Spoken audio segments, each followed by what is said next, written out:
everyone. I wanted to come today and speak about something that I've been really thinking of yesterday and today. Um, about the fact that in our survival mode, we are often focused on things that could go wrong, on things that we need to control and make sure that they don't happen, on things that we're trying to plan and fix, and we resist some of the things that are happening in our lives. We resist some of the relationships and the way they're going in our lives. And what I'm finding is that if we only spend as much time, at least, on focusing on the things that we actually want rather than focusing on the things that we're afraid of, it would completely change our whole relationship with everything. In fact, this is what happened to me. What I'm noticing is, yesterday, for example, we had to drive a few hours to bring our daughter to an airport. And,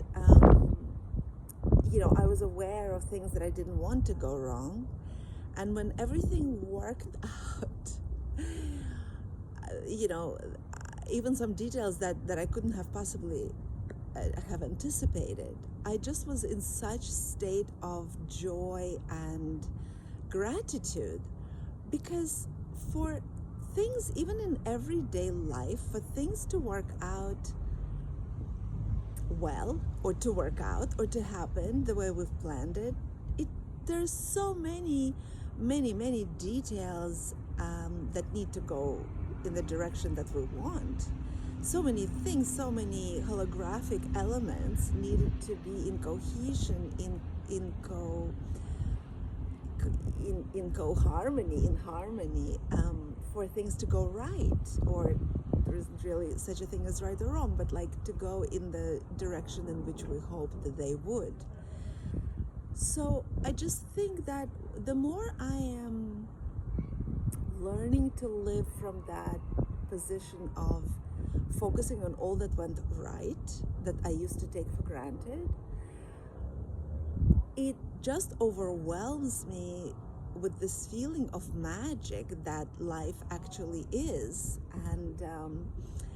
And we just goes by unnoticed when we're focused on all the things that could go wrong and do go wrong. Again, I'm putting it in quotes because maybe there isn't such a thing. Maybe everything that's happening is happening with some kind of a message. But this ability to focus on what is already so good is just tremendous change in a whole paradigm of my life. And I am also bringing it back to my relationships, namely the relationship with my husband.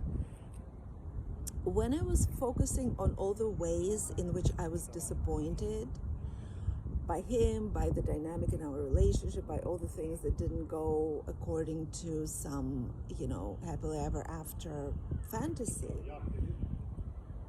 I was disgruntled, I was upset, I was angry.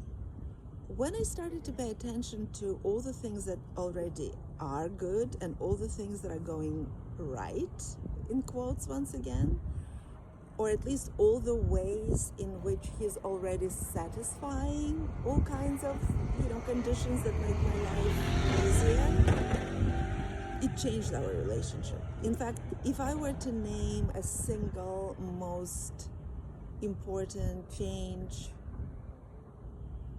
in my perception of our relationship, and therefore what affected our relationship the most, it was my own change of perceiving the things that are happening in our life, in our relationship, the way I perceive my husband. Rather than focusing on what he is not, I started focusing on all that he already is and always has been, and how much that has simplified and eased my life for these many years.